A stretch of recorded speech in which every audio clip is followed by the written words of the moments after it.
Ok, seguimos con nuestras lecciones o estudios bíblicos sobre las riquezas inescrutables de Cristo y la iglesia que Jesucristo edificó. La semana pasada estuvimos hablando sobre Jesucristo, estuvimos hablando la semana pasada de su vida, la vida de Cristo en la iglesia, estuvimos hablando de las características originales de la iglesia que Jesucristo constituyó. En la clase pasada, en la clase pasada estuvimos hablando también que la muerte de Cristo y el grano de trigo, que por qué le decimos el grano de trigo. También estuvimos hablando de qué pasa con el grano de trigo cuando cae en la tierra, qué sucede, qué es lo que produce y qué es lo que significa en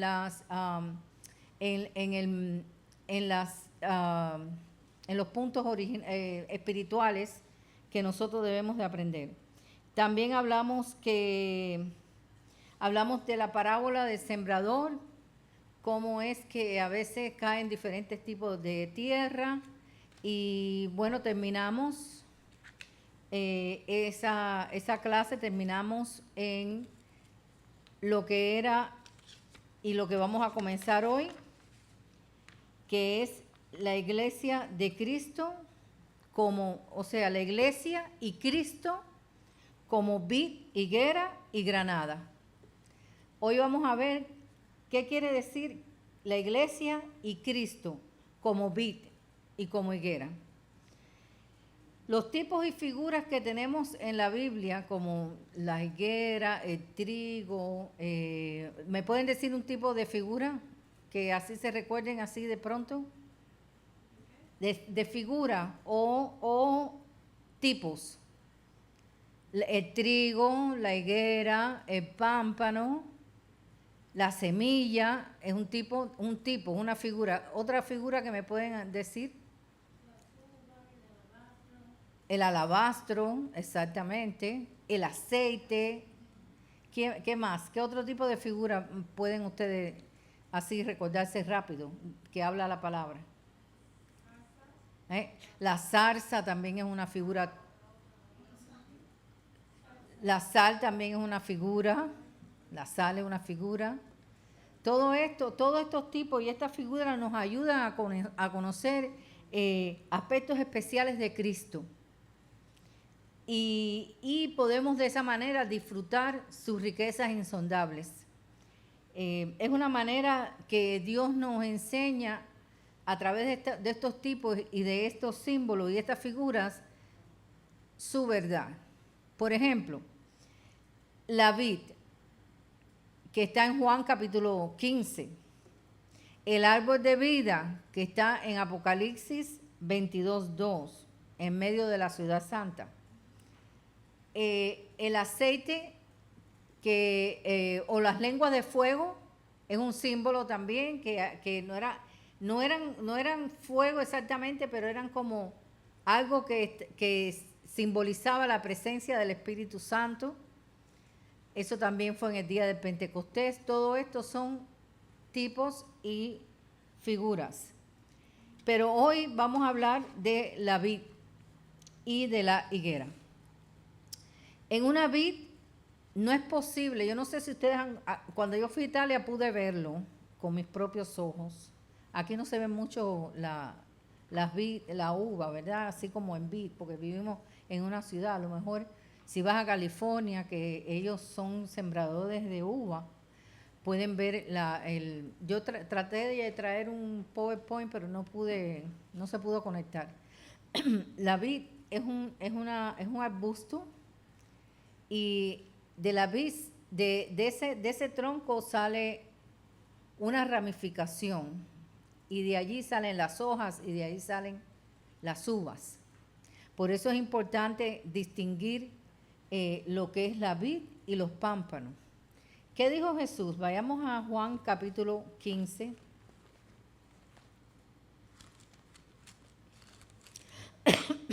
Perdón.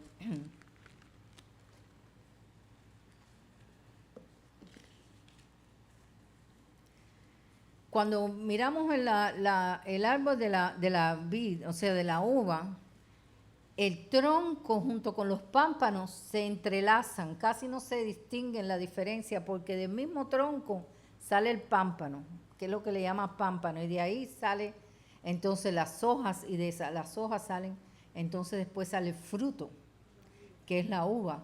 Entonces dijo Jesús, yo soy la vid verdadera y mi Padre es el labrador. Todo pámpano que en mí no lleve fruto lo quitará, y todo aquel que lleva fruto lo limpiará para que lleve más fruto. Entonces dijo, todo pámpano que en mí no lleva fruto, o sea, ¿quién es la vid? ¿Quién es el tronco? Jesús. Jesús. ¿Y el pámpano? Somos nosotros. ¿Y el fruto? Lo que producimos. Así que está bien claro esto. Esto es bien entendible. Una vid no es posible en una vid no es posible distinguir el tronco de los pámpanos. ¿Por qué? Porque están bien unidos. Esa es la riqueza inescrutable de Cristo con nosotros. Nosotros estamos bien unidos con Cristo. Como el pámpano, que es algo que el Señor nos tipificó, la vida de nosotros en Cristo se une al tronco, que es la vid. Por ejemplo, porque cuando están los dos entre sí, están completamente, ¿qué? Mezclados. No podemos, nosotros los pámpanos no podemos estar separados de Él, porque dice que sin Él nada podemos hacer. Los pámpanos reciben todo el suplir del tronco, o sea, el tronco que es Cristo. Así que toda esa vida que nosotros recibimos, la recibimos de Jesús, de Cristo, que es nuestro tronco. ¿Para qué? Para poder dar, ¿qué? Frutos, para poder fructificar. Los pámpanos, en cierto sentido, los pámpanos, en cierto sentido, son el mismo tronco entrelazados. O sea, es muy difícil cuando está saliendo un pámpano poder distinguir cómo es que está tan bien atado al tronco. No es como otros árboles, por ejemplo, diría yo el árbol del mango, que sale una fruta, pero no del mismo tronco, sino en las ramas, y de ahí sale el mango. Pues no, en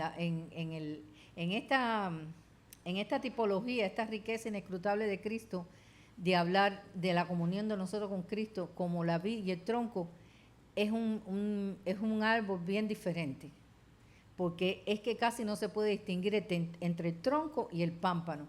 ¿Por qué? Porque estamos unidos. Es como una enredadera, exactamente, es como una enredadera, es muy bonito. Los campos de uva son muy lindos, igual que los campos de olivo, son muy lindos, las matas son muy lindas.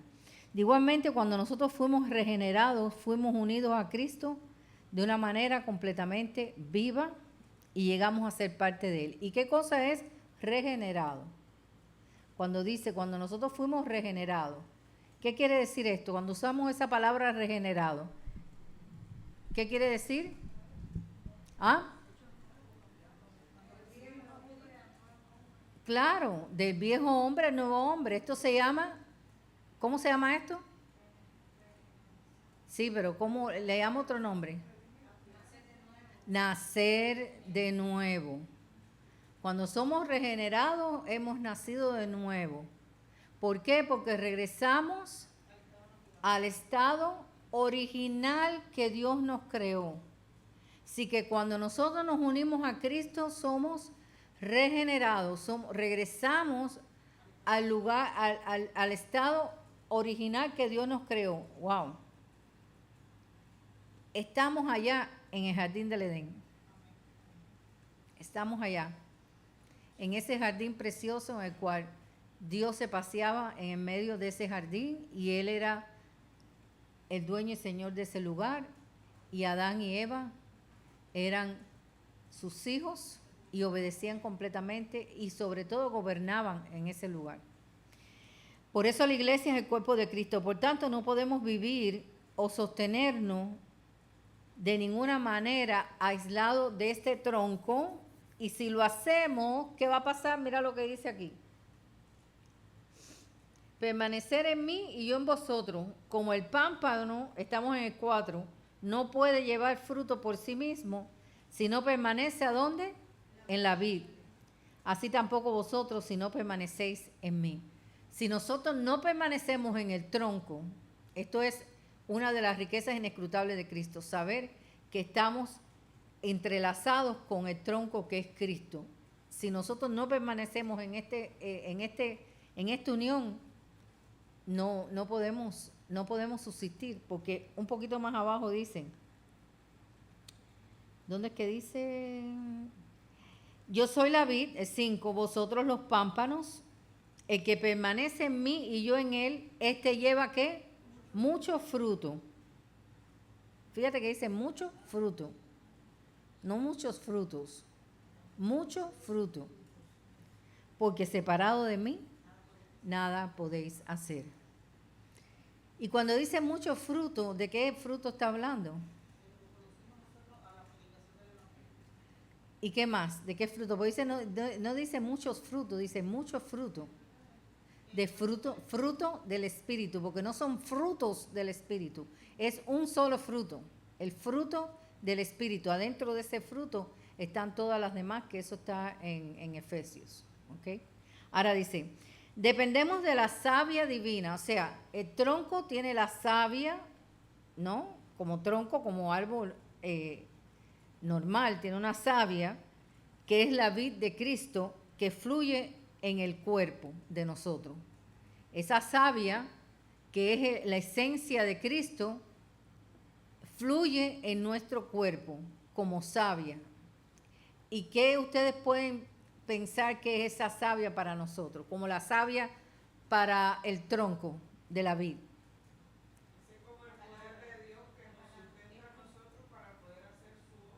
Claro, la savia es el poder de Dios, es el Espíritu Santo que mora en nosotros, porque ya fuimos ¿qué? Regenerados, ya nacimos de nuevo. Esto es clase básica. Unidos a la vid también tenemos fruto, ¿ok? Unidos a la vid, como pámpano, tenemos fruto y podemos ser usados para llevar especialmente a las personas a conocer esto que ya nosotros hemos conocido.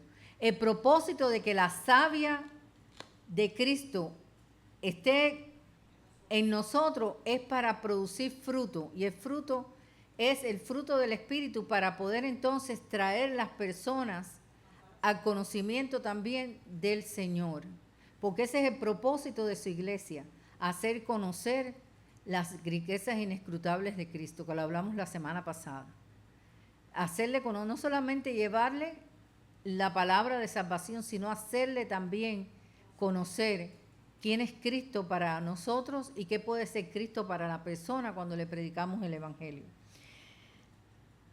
El habitar en la vid, o sea, habitar en la vid, estar en ese tronco, las riquezas insondables de Cristo fluirán a través de nosotros, produciendo fruto. Por eso es que nada podemos, como aquí dice, este lleva mucho fruto porque separado de mí nada podéis hacer. Ahora vamos a hablar de la higuera. ¿Ok? Alimento y satisfacción de nosotros. La higuera es nuestro alimento y es nuestra satisfacción. En la Biblia hay dos hechos ligados a la higuera. Y esto lo habló Jesús en el libro de Mateo. Hay dos aspectos, el bueno y el malo. ¿Se acuerdan de algún aspecto malo de la higuera? Que no dio fruto. ¿Y qué más? ¿Otro aspecto? La mandó a secar. Desde las raíces. ¿Y ustedes qué creen que esto representa? Cuando vamos a leerlo, vamos allá, vamos a Mateo 21. Mateo 21.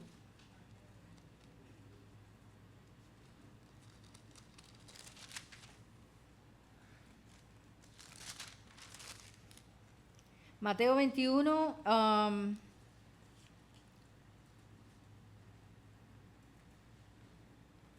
21 de 18 y 19 dice, porque hay dos aspectos de la higuera, hay aspectos buenos de la higuera y hay aspectos malos de la higuera. Ahora vamos a hablar qué dijo Jesús sobre la higuera cuando dijo en Mateo 21, 18 y 19. Dice, 21.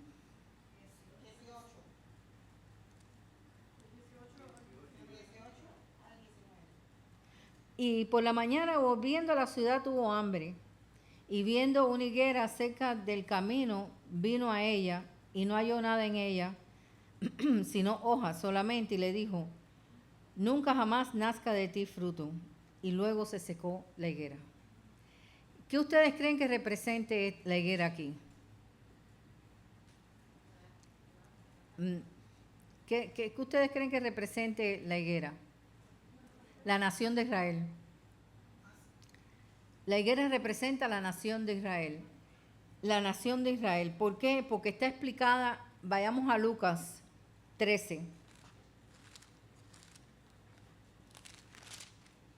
¿Qué pasó con Israel, con el Mesías? No lo recibieron, porque a los suyos vino y los suyos no les recibieron.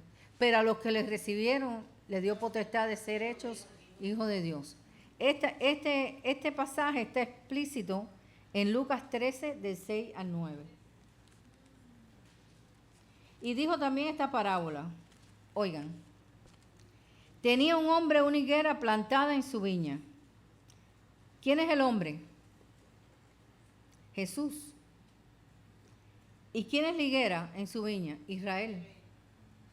Y vino a buscar fruto en ella y no la halló.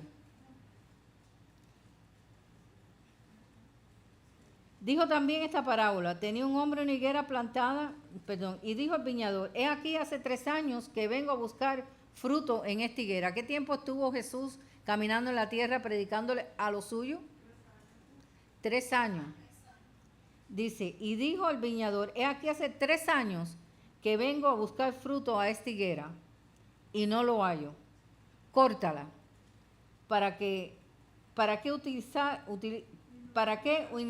inutiliza también la tierra? Y él entonces respondiendo le dijo, Señor, déjala todavía este año, hasta que yo cabe alrededor de ella y la abone. Y si diere fruto, bien, y si no, la cortarás después. Todavía, el labrador. El labrador. El labrador le dijo, Señor, déjame a ver si puedo, el labrador es Dios, déjame ver si puedo trabajar con esto, a ver si puedo producir algo. Pero indiscutiblemente está hablando de la nación de Israel, porque a lo suyo vino. Por 3 años y muchos no lo recibieron, casi ninguno. Entonces, por eso en la Biblia hay 2 hechos ligados a la higuera. Está este y después está otro que voy a hablar. Ahora vamos a ver en Mateo 24, 32, que habla. Hay aquí algo muy importante. Mira lo que dice de la higuera. Acuérdense que estamos hablando de tipos y de tipologías y de símbolos y de... no símbolo, la palabra no es símbolo. La palabra es... ¿se me fue? No. ¿Cuál es la palabra? Figuras. Tipos y figuras. Mateo 24, 32 dice, de la higuera aprender la parábola. Cuando ya su rama está tierna y brotan las hojas, sabéis que que el verano está cerca.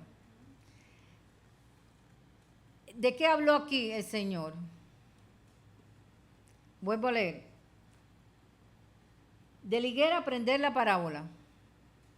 Cuando ya su rama está tierna y brotan las hojas, sabéis que el verano está cerca. La higuera aquí está simbolizando ¿qué? El pueblo de Israel. Y aquí lo que el Señor estaba diciendo, que cuando ya la higuera regresara otra vez a ser pueblo de Israel. ¿Y eso pasó en qué año? En 1948, cuando Israel se constituyó nación otra vez. O sea, una nación porque estaban todos, ¿qué? Dispersos. Entonces, conocer de la higuera, como dice aquí, de la higuera aprender la parábola. Cuando ya su rama está tierna y brotan las hojas, sabéis que el verano está cerca. O sea, que Cristo está cerca. Eso pasó en el 1948. Así que ya desde entonces, cuando esto se cumplió, esto es una profecía cumplida, con el resurgimiento del Estado de Israel, que estaba completamente eliminado, disperso, sabemos que ya Dios está poniendo en orden todas las cosas que tienen que cumplirse para que venga por su iglesia. Y después la segunda venida.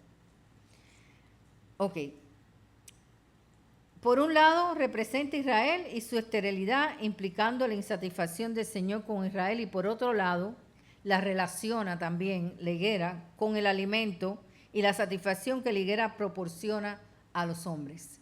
Así que por un lado, la higuera tiene dos connotaciones.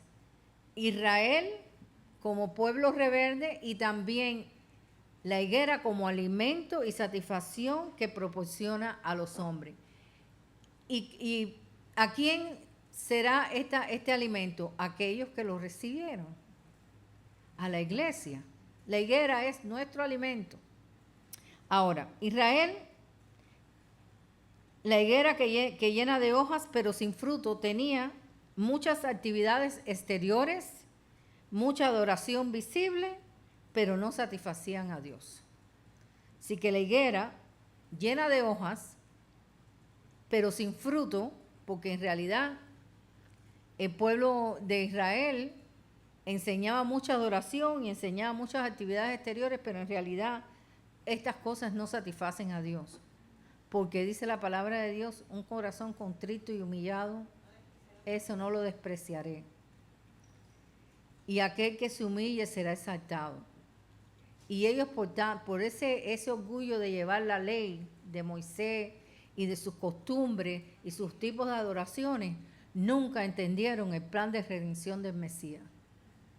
Nunca lo entendieron. Muy pocas personas pudieron venir al conocimiento y fue suficiente para que el Evangelio se esparciera por todas partes del mundo y llegara hasta este entonces, después de 2000 años y algo.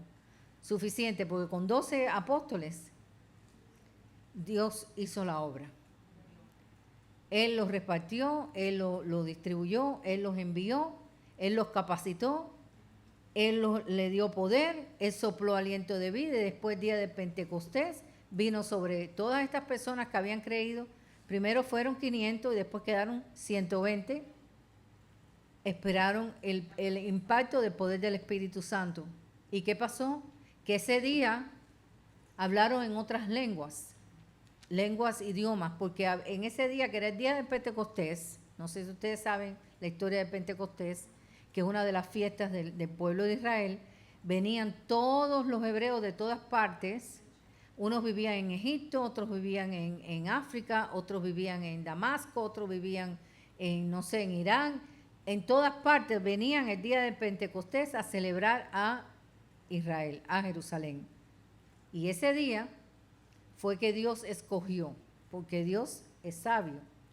Sabía que en ese momento iban a haber de todas partes celebrando el día de Pentecostés, que era una celebración hebrea, una de las fiestas de ellos, y ese día iba él a impartir el Espíritu Santo para que los que estaban allí le pudieran hablar a todos los que estaban alrededor en su propio lenguaje para que entendieran el mensaje que Dios había mandado de salvación.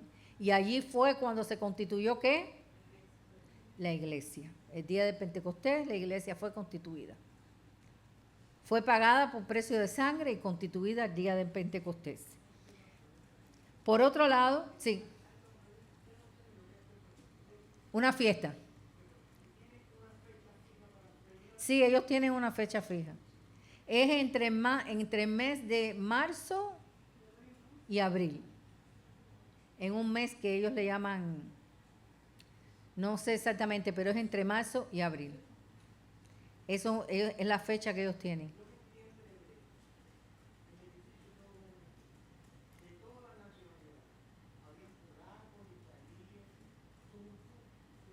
Sí,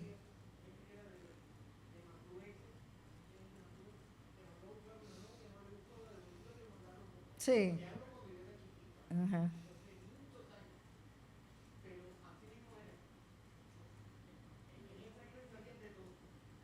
Sí, claro, si eran...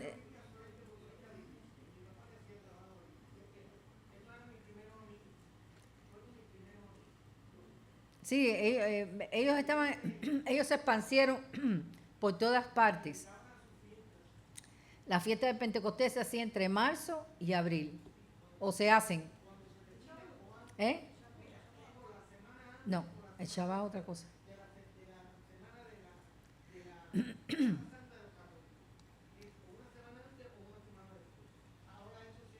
Sí, pero eso cambia con el... Sí. Entonces seguimos. Por otro lado, la parábola se refería a los judíos, pero hoy nosotros, los cristianos, perdón, podemos estar también en una situación de esterilidad. Y eso no es lo que Dios quiere. Dios no quiere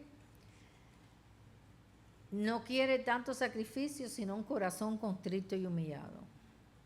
No quiere tanta bombo ni platillo, sino un corazón entregado a Él. Eso es lo que Él anda buscando, corazones entregados a Él.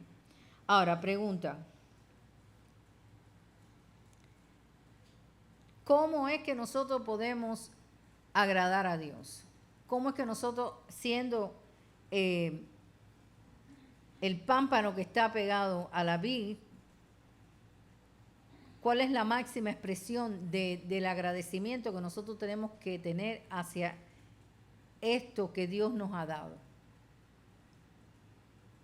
¿Cómo ustedes creen? Hay muchas respuestas, pero hay una principal. ¿Eh? Fiel a Él, sí, fiel, eso es, pero hay algo, ¿eh? Dando fruto, pero ¿cuál es ese fruto importante? ¿Eh? Llevando a otros al conocimiento del Señor, ese es el propósito de la iglesia. El propósito de la iglesia es que cuando nosotros nos alimentemos y llenemos nuestra vida de la savia del Señor, porque estamos atados a su tronco, seamos de instrumento para otros, para traerlos al conocimiento del Señor. Porque yo vine porque alguien me habló y tú viniste porque alguien te dijo. Y ustedes vinieron porque oyeron algo. Y mami vino porque alguien le habló, alguien le predicó y tú viniste. ¿Ves cómo es? Que eso es lo principal y la comisión del cumplimiento de la gran comisión. Ese es el fruto principal. Esa es la sustancia que nosotros tenemos que tener completamente lleno nuestras lámparas para poder ser efectivos en ese aspecto, porque el mundo se está perdiendo. Y el fruto, el gran fruto que nosotros tenemos que tener de esta relación que tenemos con el tronco como pámpano, es llevar el fruto. Y el fruto nos produce a nosotros la necesidad y el deseo y el poder, como dijo mi hermana, de poder ir y hablarle a los demás de que hay un Cristo que salva, que hay un Cristo que perdona, que hay un Cristo que restaura, porque las vidas se están destruyendo. Porque yo venía oyendo un testimonio que me mandaste, madre, de muchacho, wow, no lo terminé. Cómo llega la palabra y transforma, hermanos, a las personas. Tenemos que ser instrumentos de justicia en las manos del Señor. Esa es la gran comisión que nosotros tenemos. No es jugar a las iglesias, es llevar la palabra al necesitado. Y a veces Dios usa diferentes tipos de situaciones para nosotros poder introducir el amor de Dios. La palabra siempre tiene que salir sazonada con sal. Como dice Isaías 11:55, dice, la palabra que yo envío no vuelve vacía, sino que hace el efecto por el Exacto. el espíritu, el poder Del Espíritu. es el que hace la diferencia. La palabra tiene que salir sazonada con sal, como estábamos hablando en la prédica. Y esto quiere decir, la sal es una alianza que nosotros tenemos con Dios. Cuando la alianza que tenemos con Dios está siendo efervescente dentro de nosotros, esa palabra sale sazonada, sale con el poder de Dios, porque estamos entrelazados con Dios, estamos siendo el pámpano entrelazándose con el tronco, no pueden estar separados. Ok.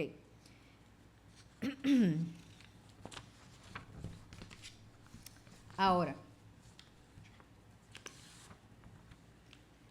la vid es el Hijo de Dios con sus pámpanos. Dios es el labrador, o sea, trabaja para depositar todas las riquezas de su Hijo en nosotros.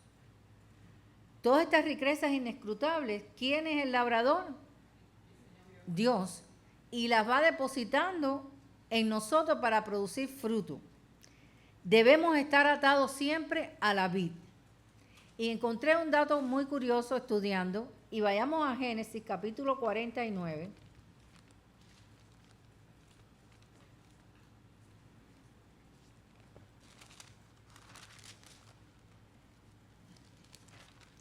Porque hay cosas que a veces leemos y no entendemos. Pero cuando el Señor nos lleva allí, capítulo 49,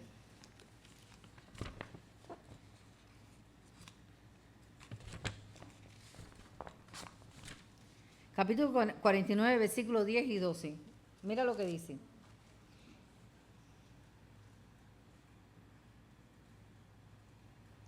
Dice, no será quitado el cetro de Judá, ni el legislador de entre sus pies, hasta que venga Silo, y a él se congregarán los pueblos. Ahora el 11, atado a la vid su pollino. Oigan, ¿qué le trae a memoria esto? El Señor y el pollino. Atado a la vid su pollino, y a la cepa el hijo de su asna. Lavó en el vino su vestido, y en la sangre de uvas su manto. Sus ojos rojos de vino y sus dientes blancos de la leche. Fíjate, cuando tú lees esto no entiendes mucho. Pero cuando estudias un poquito te das cuenta que está hablando. Y hoy les quiero hablar de esto un poquito porque lo encontré muy curioso. Judá, como dice aquí, estaba atado ¿a dónde? A la vid. Su pollino y la cepa del hijo de su asna. ¿Ok? El pollino pertenece ¿a quién? A Judá. A Judá. El pollino pertenece a Judá. La tribu que representa la realeza de la cual desciende ¿quién? El Señor Jesús. Por eso le es llamado el león de Judá, lo cual denota su realeza y majestad. Pocos días antes de ser crucificado el Señor, entró en Jerusalén montando un pollino, y allí fue ¿qué? Proclamado ¿qué? Rey. Judá amarró a su pollino para que nadie más comiera uvas.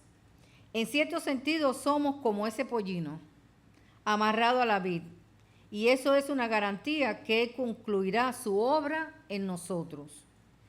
Como dijo Pablo en Efesios 3:1, yo Pablo, prisionero de Cristo. Así que nosotros estamos amarrados a esa vid, que esa vid, ¿entendieron? ¿Entendieron lo que quiere decir?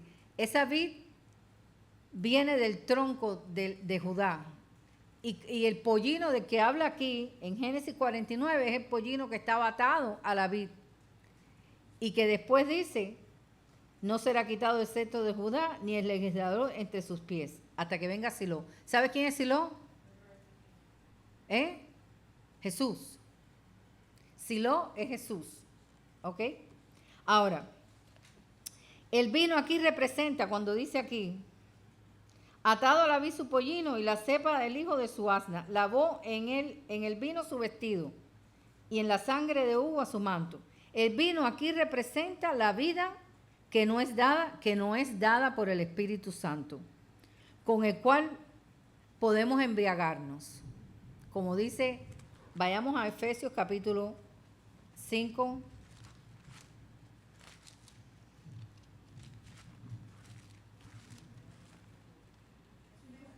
Efesios capítulo 5, versículo 18.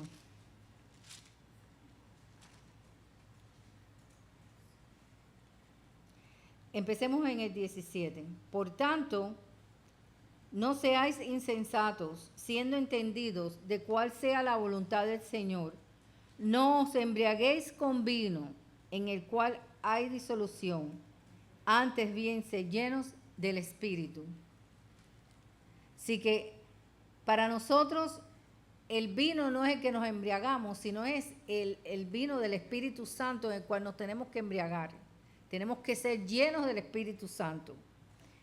Entonces, cuando conocemos la vida verdadera, la cual es Cristo mismo, además de crecer en vida divina, nos da alegría y gozo.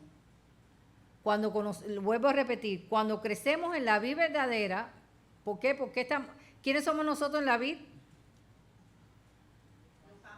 Los pámpanos, que crecemos de la vid. Cuando comemos de la vid verdadera, el cual es Cristo mismo, además de crecer en la vida divina, nos da alegría y gozo y dulzura. Así que nos da alegría, gozo y dulzura, porque estamos creciendo en la vid verdadera. Así que, ¿qué nos da? Alegría, gozo y dulzura. Y vamos a ver dónde dice eso. Vayamos a Jueces.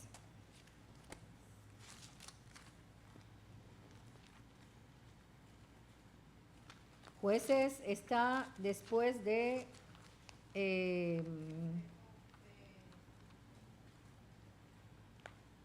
está antes de Primera de Samuel. Después de Josué. Ustedes saben que los jueces fueron los primeros que empezó a usar Dios para poder tratar al pueblo. Después que pasó Josué. Jueces capítulo 9,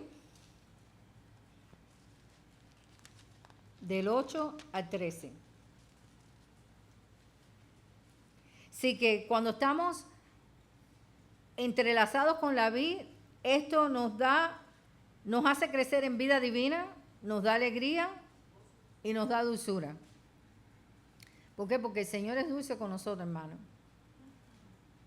¿Sí o no? Nos da alegría también y nos da su vida divina. Qué bueno saber que Él es fiel. Él es fiel. Si verdaderamente tú estás atado al tronco, Él va a producir todo esto en ti. Dígame, hermana. ¿Esa es la de los árboles? Sí. Ay, por favor, me lo explica bien, que eso no lo entiendo.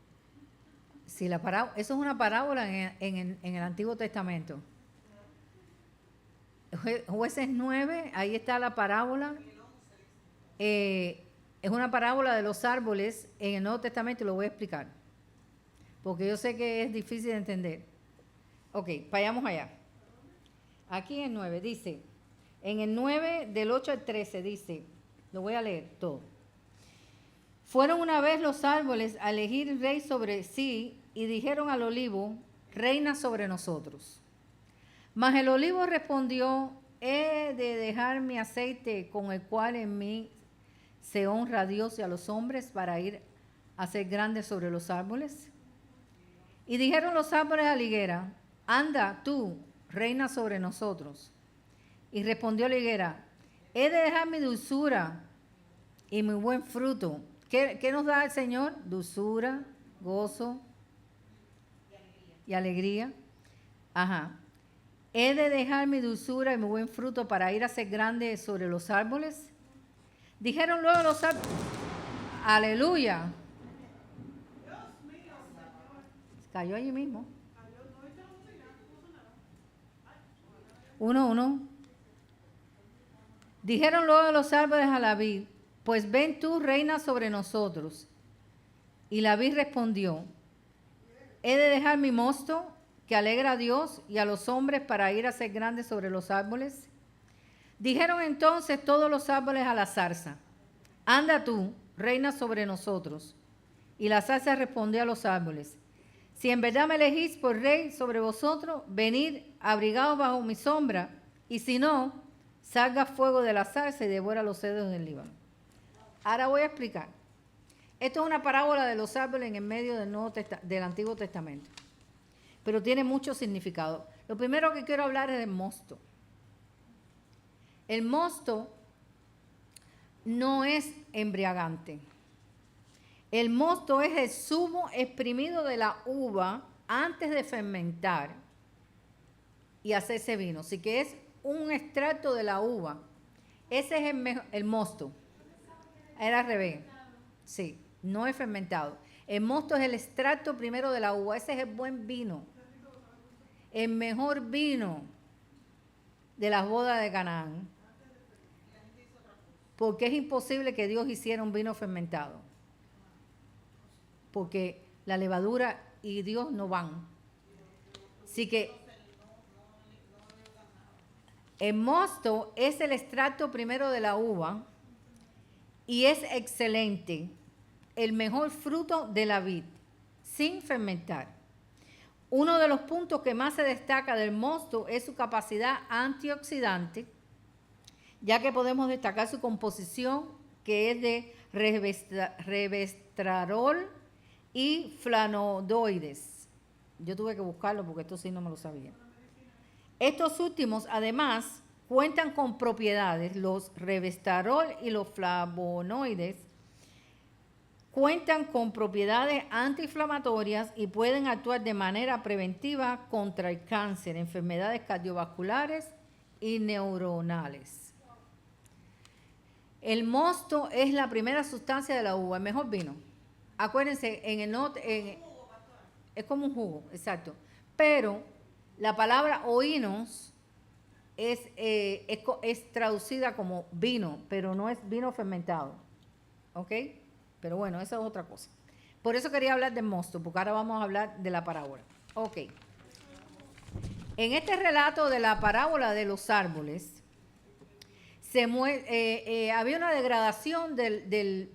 ¿Por qué hablo esto? Porque estas son las riquezas inescrutables de Cristo, las insondables, las que hay que buscar para poder comer y después nutrirnos de la verdadera vid.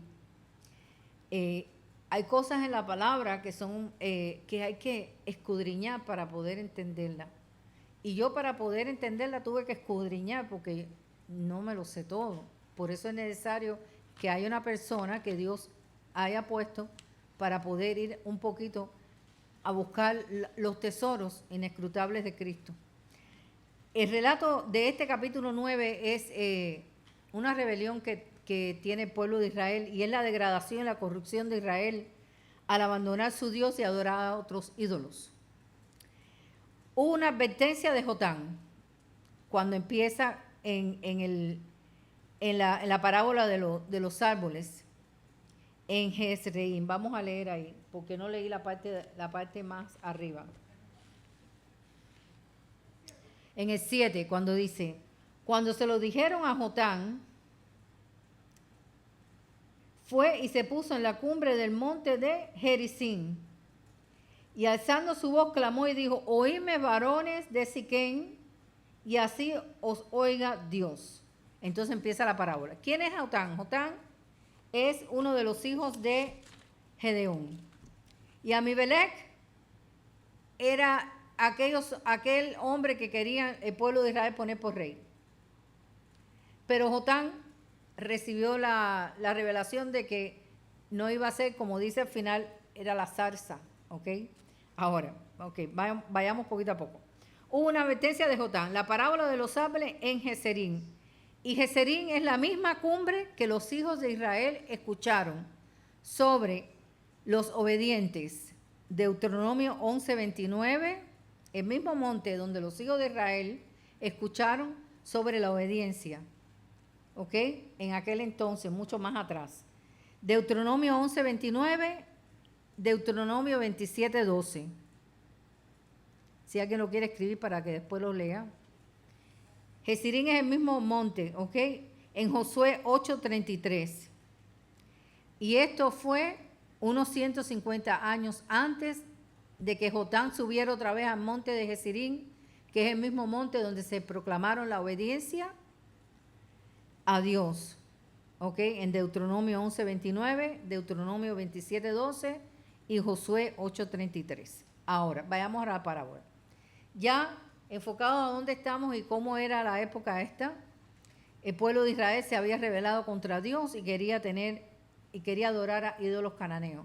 Pero salió la voz de la voz de Jotán y habló sobre los árboles. Vamos a ver. Esta parábola, el olivo, la higuera y la vid no quisieron ser reyes, como dicen, no, yo no quiero ser rey, ¿verdad? Cada uno dijo, no, yo no quiero ser rey. Pero la zarza, indigna, acordó ser rey. Acordó ser rey.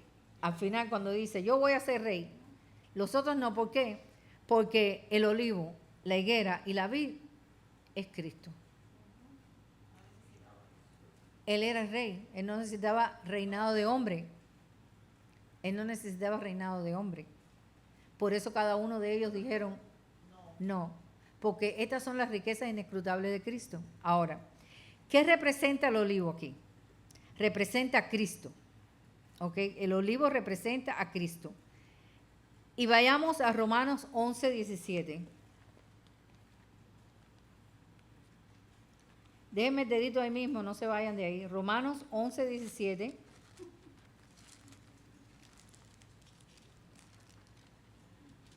Dice, el olivo representa ¿a quién? A Cristo. Romanos 11:17. Pues si alguna de las ramas fueran desgajadas y tú siendo olivo silvestre has sido injertado en lugar de ellas y has sido hecho participante de la raíz y de la savia del olivo. ¿Ok? El olivo es Cristo. Aquí le está hablando, ¿a quién le está hablando aquí? Al pueblo de Israel. Ok, ahora vayamos a Zacarías 4. Zacarías 4, apúntenlo, para que después lo puedan. Si alguien lo encuentra antes que yo. Zacarías 4, Amos, Nahum, Ageo, Zacarías 4. Ok, Zacarías 4, 11 al 14. Estamos hablando que el olivo representa ¿a quién? A Cristo. Zacarías 4, 11 al 14. Dice así. Hablé más y dije, ¿qué significan estos dos olivos? A la derecha del candelero y a su izquierda.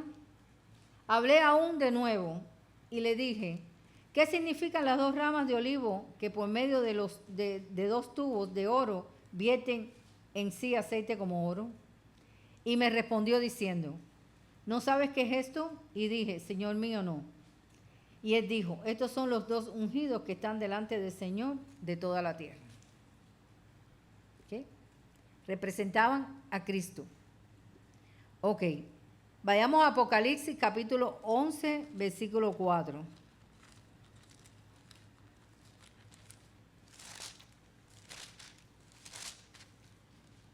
Dice, estos dos testigos, 11:4, estos dos testigos son los dos olivos y los dos candeleros que están en pie delante de Dios de la tierra. ¿Representa a quién? A Cristo. Los olivos representan a Cristo.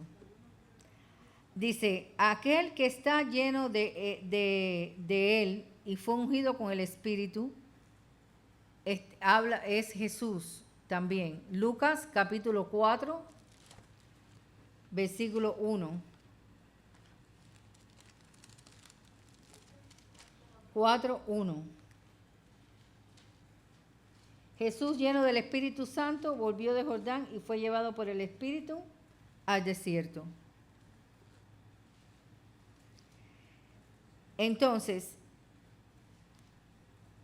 Jesús, el olivo representa a Cristo, representado por el aceite de oliva. El aceite procedente era usado para honrar a Dios y a los hombres, lo que significa que este aceite del olivo era honra para Dios y para los hombres también.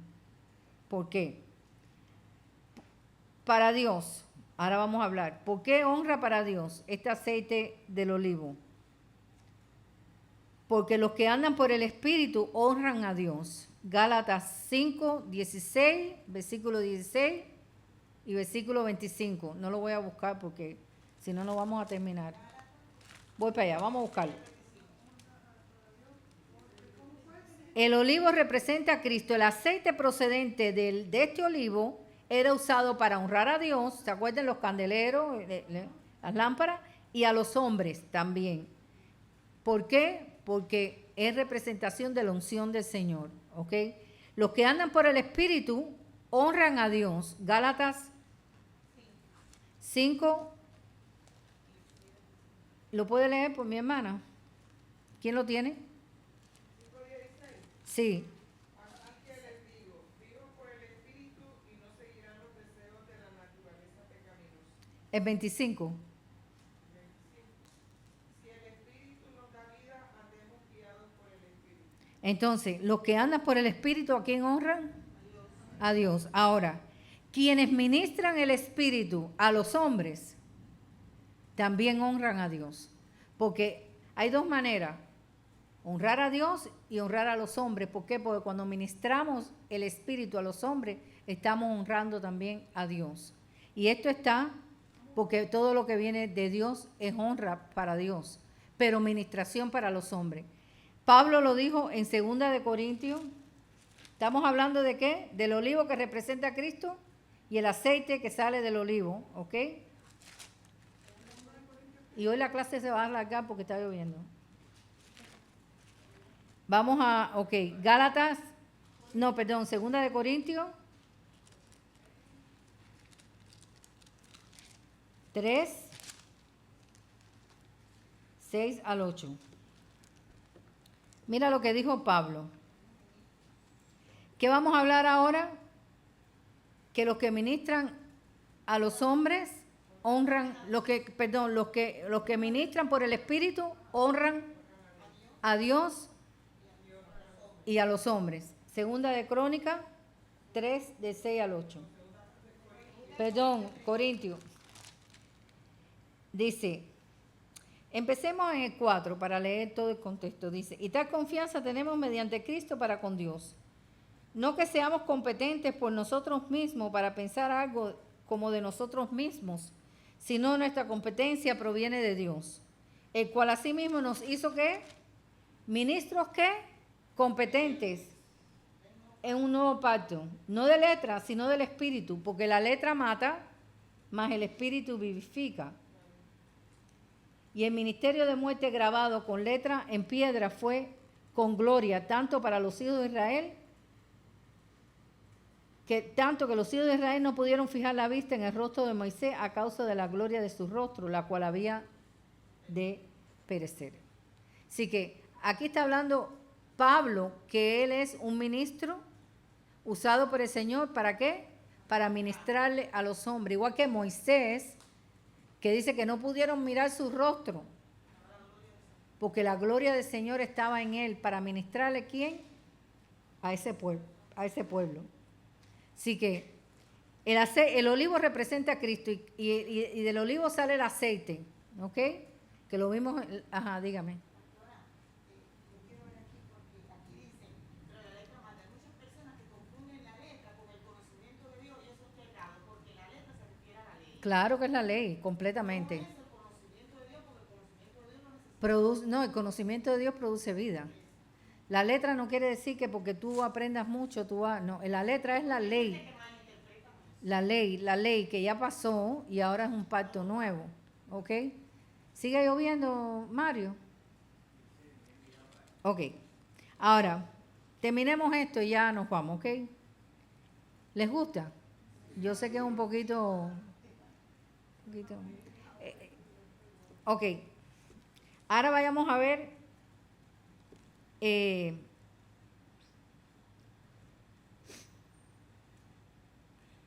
versículo 10. Vayamos otra vez, Jueces 9.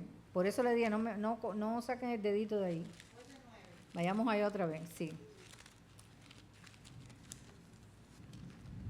Vayamos a Jueces 9 otra vez. Versículo 10. Estábamos en el 9. En el 9:9. Ahora estamos en el 9:10. Dice, dijeron los árboles a la higuera, anda tú, reina sobre nosotros. Y respondió la higuera, he de dejar mi dulzura y mi buen fruto para ir a ser grande sobre los árboles. ¿Quién representa a los árboles, hermano? Los árboles representan el mundo. Exacto. Dice la higuera, voy a dejar yo mi dulzura y mi buen fruto para ir a ser grande entre los hombres. No, entonces, ¿cuál es la riqueza inescrutable de Cristo aquí? Ok. La higuera representa dulzura y satisfacción provista por Cristo como suministro de nuestra vida. Por eso la higuera dijo, yo no voy a dejar la administración del Espíritu que da vida por algo para los hombres. No voy a hacerlo, la higuera dijo. Ahora, vayamos al 12.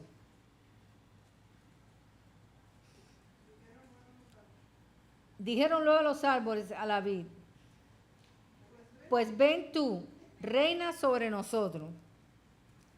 Y la vid le dijo, y respondió, he de dejar mi mosto, acuérdense lo que es mosto, producto excelente de la vid, que es una riqueza inescrutable de Cristo. Por eso el aceite es una riqueza inescrutable de Cristo, la higuera es una riqueza inescrutable de Cristo, el mosto es una riqueza inescrutable de Cristo. Dice, he de dejar mi mosto que alegra a Dios y a los hombres para ir a ser grande sobre los árboles. Dice, aquí la vid representa a Cristo como aquel que se sacrificó a sí mismo al ser exprimido en la cruz para producir un vino nuevo que alegra a Dios y a los hombres. Y vayamos un momentico a Mateo 9. No estoy hablando de vino para beber, sino vino de vida. Acuérdense que hablamos que el vino representa también la vida que leímos allá en el asno. ¿Ok? Mateo 9.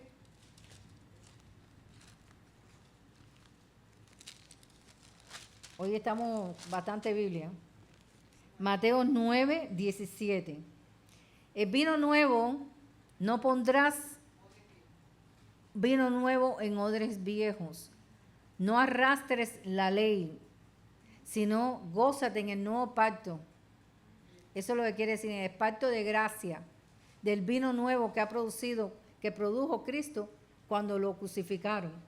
Entonces dice, 9:17.